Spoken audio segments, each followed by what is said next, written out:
Good morning student. आज हम exercise के 4.1 का सेकंड क्वेश्चन करेंगे। कल जैसे मैंने आपको बताया स्टैंडर्ड फॉर्म क्या होती है क्वाड्रेटिक इक्वेशन की, A X square plus B X plus C equal to 0। A है हमारे पास, बी और सी जो है वो रियल नंबर है और ए नॉट इक्वल टू 0 है। ये आपके अकॉर्डिंग ही इसके भी ये इसी क्वेश्चन की तरह करना जैसे फर्स्ट क्वेश्चन किया था। क्वेश्चन नंबर सेकंड जो आपके पास है, represent the following situation in the form of quadratic equations.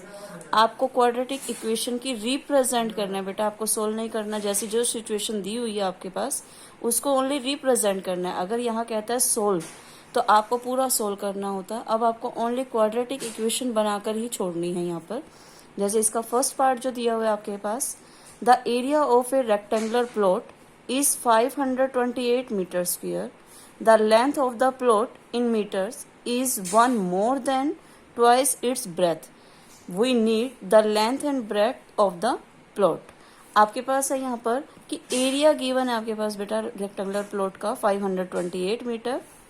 जो लेंथ है वो कहता है लेंथ जो है वो यहाँ पर ट्वाइस है ब्रेथ से। ब्रेथ से क्या है आपके पास, ट्वाइस है और वन मोर देन है, यानी कि वन ज्यादा है। अब आपको कहता है वी नीड लेंथ और ब्रेथ अगर आपको फाइंड करना है तो उसके लिए आपके क्वाड्रेटिक इक्वेशन आपको रिप्रेजेंट करने हैं। तो सबसे पहले हम यहाँ लिखते हैं लेट करना है ब्रेथ। हम क्या करेंगे यहाँ पर, let breadth of rectangular plot. क्या लेट करेंगे, एक्स। यहाँ पर एक्स मीटर, जैसे हमारे पास मीटर स्क्वायर चल रहा है तो हमने एक्स मीटर। और लेंथ के लिए इसने क्या बोल दिया, लेंथ ऑफ रेक्टेंगुलर प्लॉट के लिए इसने बोला ब्रेथ से ट्वाइस है, यानी कि ब्रेथ हमारे पास एक्स है तो इसका ट्वाइस क्या हो जाएगा बेटा 2x और 1 मोर देन, क्योंकि इसने बोल दिया 1 मोर देन तो 2x प्लस में 1। ये आपके पास क्या आ गई लेंथ। और इसने बोला था एरिया, एरिया आपके पास गिवन है। एरिया क्या है आपके पास 528 मीटर स्क्वायर। अब अकॉर्डिंग टू क्वेश्चन आपके पास यहाँ पर क्वाड्रेटिक इक्वेशन बनानी है तो हमें पता है एरिया जो होता है वो क्या होता है लेंथ इंटू ब्रेथ। तो लेंथ क्या है आपके पास यहाँ पर 2x प्लस में 1 इंटू में ब्रेथ। ब्रेथ क्या है आपके पास बेटा x और एरिया आपके पास क्या गिवन है 528। अब आपको इसको मल्टीप्लाई करना है, x के साथ में इसको मल्टीप्लाई करोगे तो क्या हो जाएगा 2x स्क्वायर प्लस में x और इक्वल टू क्या चल रहा है 528। अब इसको आपको क्वाड्रेटिक में दिखाना है तो इसको इधर लेके आना पड़ेगा हमें। तो यहाँ हो जाएगा 2x square plus x minus 528 equal to 0। ये आपकी इक्वेशन आ गई बेटा, क्वाड्रेटिक है तो आपको यहाँ दिखाना है therefore this is required quadratic equation. ये आपकी क्या आ गई आपके पास क्वाड्रेटिक इक्वेशन। सेकंड पार्ट है बेटा बिल्कुल सेम ऐसे ही करना है। आपके पास है the product of two consecutive positive integer is 306। We need to find the integer. अगर आपको ये इंटीजर फाइंड करना है तो उसकी क्वाड्रेटिक इक्वेशन बतानी। कॉन्जिक्यूटिव क्या होता है बेटा आपके पास, जैसे हमारे पास है 3, 4, 5, यानी कि लगातार जो नंबर चलते हैं। अगर हम इसको 3 है तो 3 के बाद क्या आएगा 4। मान लो 7 लिया तो 7 के बाद क्या आएगा 8। जैसे मैंने 10 लिया तो 10 के बाद क्या होगा 11। इसी तरह के दो नंबर हैं, हमें नहीं पता वो कौन सा नंबर है। तो हमारे पास जैसे मैंने इसको x लेट किया तो ये क्या बोल सकते हैं, हम इसको x प्लस में 1 बोला जा सकता है क्योंकि 3 प्लस 1 हो गया। या इसको x लेट करें तो x प्लस 1 करेंगे तो 7 प्लस 1 करेंगे तो 8 आएगा। इसलिए हम यहाँ लेट करके चलते हैं। इसी तरह से ये दो इंटीजर लेट करेंगे हम। Let the two consecutive positive integer be x and x plus में 1। हमने x और x प्लस 1 हमने लेट कर दिया। अब अकॉर्डिंग टू क्वेश्चन उसने क्या बोला है, क्वेश्चन के अकॉर्डिंग उसने कहा था दोनों नंबर का जो है आपके पास प्रोडक्ट। प्रोडक्ट क्या होता है बेटा मल्टीप्लाई, यानी कि इन दोनों नंबर का क्या करना है आपको प्रोडक्ट। तो हमने इसी तरह लिखा x और x प्लस 1, इन दोनों का जो प्रोडक्ट है वो कितना दिया हुआ है 306। 6। अब इसको सॉल्व करना है तो हमें इन दोनों का प्रोडक्ट करना पड़ेगा। x को x से किया तो क्या हो जाएगा x का स्क्वायर, और इसको किया तो क्या हो जाएगा बेटा x, और इक्वल क्या चल रहा है 306। अब 306 को आप लेफ्ट साइड पर लेकर आओगे क्योंकि हमें इक्वेशन बनानी है, तो यहाँ पर हो जाएगा x का square plus x minus 306 equal to 0। ये आपके पास आ गई है इक्वेशन। तो आपके पास therefore this is required quadratic equation. Third part है बेटा आपके पास, इसमें क्या दिया बेटा थर्ड पार्ट में, Rohan mother is 26 older than him. Rohan की जो माँ है वो 26 ईयर बड़ी है उस रोहन से। The product of their edges in year 3 years from now. उन दोनों का प्रोडक्ट करना है जो 3 साल उसकी फ्रॉम नाउ बोल रहा है, वो विल बी 360, यानी कि 3 साल बाद की जो एज है उनका जो प्रोडक्ट होगा वो 360 है। We would like to find Rohan present age. अगर आपको इसकी प्रेजेंट एज फाइंड करनी होगी तो इसकी कैसे इक्वेशन बनाओगे?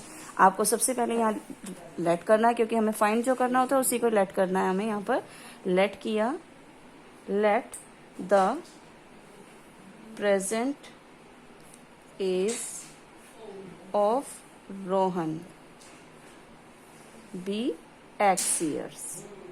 हमें नहीं पता रोहन की एज कितनी है, लेकिन ये पता है कि रोहन की जो मदर है उससे 26 ओल्डर है। तो हमने दिखाया एज ऑफ रोहन मदर की क्या हो जाएगी x प्लस 26 ईयर्स, कि उससे 26 ईयर्स बड़ी है। अब उसने कहा कि 3 साल बाद, क्योंकि इसने बोला है आफ्टर, जो बोला था product of their edges 3 year from now. From now का मतलब हो गया बेटा 3 साल बाद। तो हम यहाँ दिखाते हैं कि आफ्टर 3 ईयर, यहाँ लिखोगे आप आफ्टर 3 ईयर्स, 3 साल के बाद। हमने दिखाया रोहन एज क्या हो जाएगी, रोहन एज इजकल टू, अगर अब उसकी x ईयर है, मानकर चलो अगर 10 साल का है रोहन, तो 3 साल बाद हम देखेंगे तो कितनी हो जाएगी 13।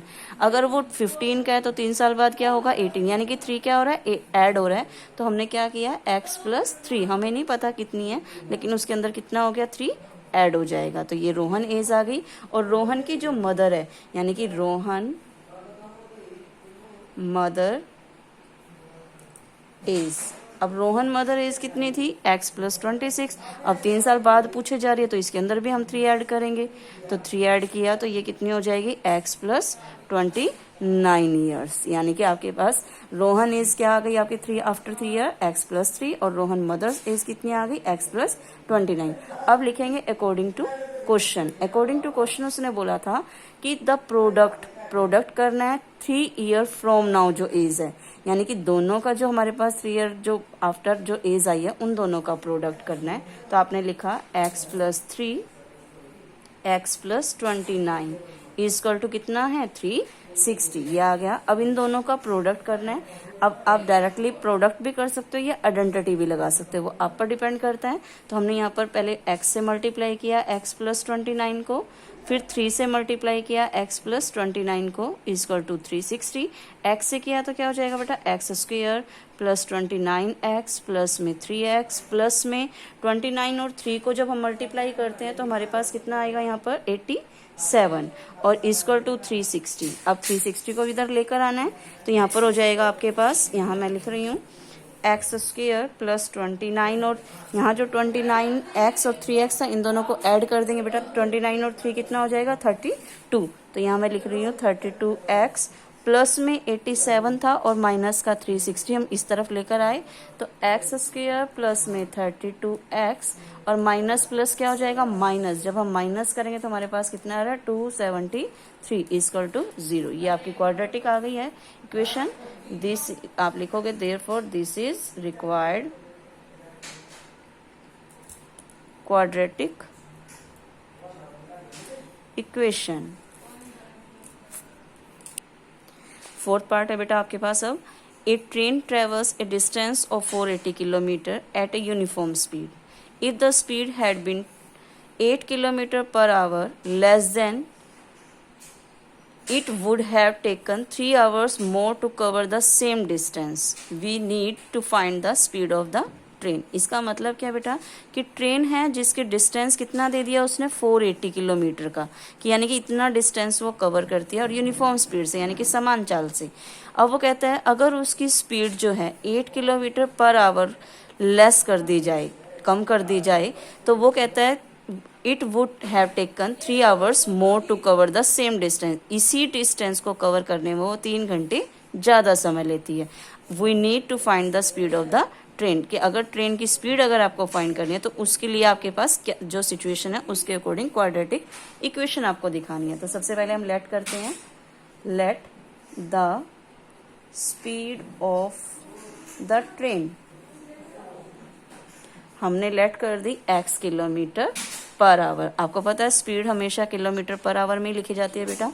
और डिस्टेंस जो आपको गिवन है, डिस्टेंस कितना गिवन है, डिस्टेंस इक्वल टू 480 किलोमीटर, ये आपके पास गिवन है। अब हम यहाँ पर लेके चलते हैं केस 1, कि केस फर्स्ट लेकर चलते हैं कि जब हमारे पास डिस्टेंस इतना है और स्पीड इतनी है तो वो टाइम क्या लेगी, क्योंकि टाइम उसने बोला है अगर उसकी स्पीड को कम कर दिया जाए तो वो 3 घंटे ज़्यादा लेते हैं, तो हम इसका भी टाइम निकालते हैं बेटा। टाइम हमारे पास वैसे क्या होता है, डिस्टेंस अपॉन में स्पीड। अगर डिस्टेंस 480 किलोमीटर है और स्पीड कितनी है x, तो टाइम हमारे पास ये हो जाएगा। इसी तरह से हमारे पास अब वो कहता है स्पीड को जो कम कर दिया गया, तो हमने लिखा केस सेकंड में, केस सेकंड में हमारे पास क्या हो जाएगा, speed of train x minus में 8 हो जाए किलोमीटर पर आवर, क्योंकि 8 लेस देन बोलिए उसने स्पीड कम करने के लिए बोला, और डिस्टेंस सेम ही बोल रहा है वो, distance equal to 480 kilometre. Time क्या हो जाएगा बेटा, टाइम हमारे पास डिस्टेंस अपॉन में स्पीड, डिस्टेंस कितना है 480 और स्पीड कितनी है x माइनस में 8।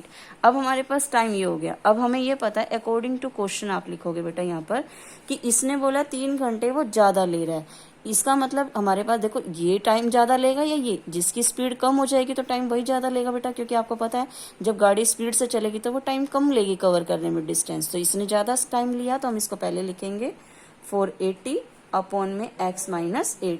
जिसका भी टाइम हमेशा ज़्यादा होगा बेटा पहले हमेशा उसको लेना है, तो ये ज़्यादा टाइम लेगी तो हमने उसको लिया, माइनस करेंगे यानी कि इसने टाइम ज़्यादा लिया किससे, 480 अपॉन x से, और कितना ज़्यादा लिया, इक्वल में क्या आ जाएगा 3, कि 480 अपॉन में x माइनस 8 माइनस में 480 अपॉन x इक्वल टू 3। ये आपके पास इक्वेशन बनाने के लिए है।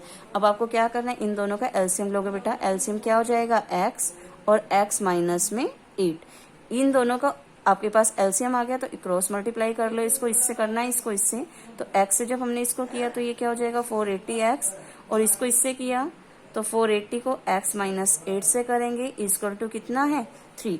अब हमें यहाँ पे मल्टीप्लाई करना है तो यहाँ हो जाएगा 480x माइनस, जब इन दोनों का प्रोडक्ट किया तो 480x हो जाएगा x से करने पर, और 480 को हम 8 से मल्टीप्लाई करेंगे तो माइनस माइनस प्लस होगा बेटा, और प्लस करके हमारे पास जो मल्टीप्लाई आएगा वो आएगा 3840, और इक्वल में क्या चल रहा है आपके पास 3, और इस वाली वैल्यू को हम उस तरफ लेकर जाएंगे तो ये प्रोडक्ट में जाएगा, लेकिन इसका प्रोडक्ट कर लेंगे हम तो ये क्या हो जाएगा x स्क्वायर माइनस में 8x, यहाँ पर ये आ जाएगा। अब इसको किया 480x माइनस में 480x तो कैंसिल हो गया बेटा, यहाँ पर आ रहा है आपके पास 3840 इक्वल टू 3 की मल्टीप्लाई किया तो 3x का स्क्वायर और 3 8 ज़ा 24x। अब इस वाली वैल्यू को इधर ले आओ या पहले 3 कॉमन निकाल लो, वो आप पर डिपेंड करेगा बेटा।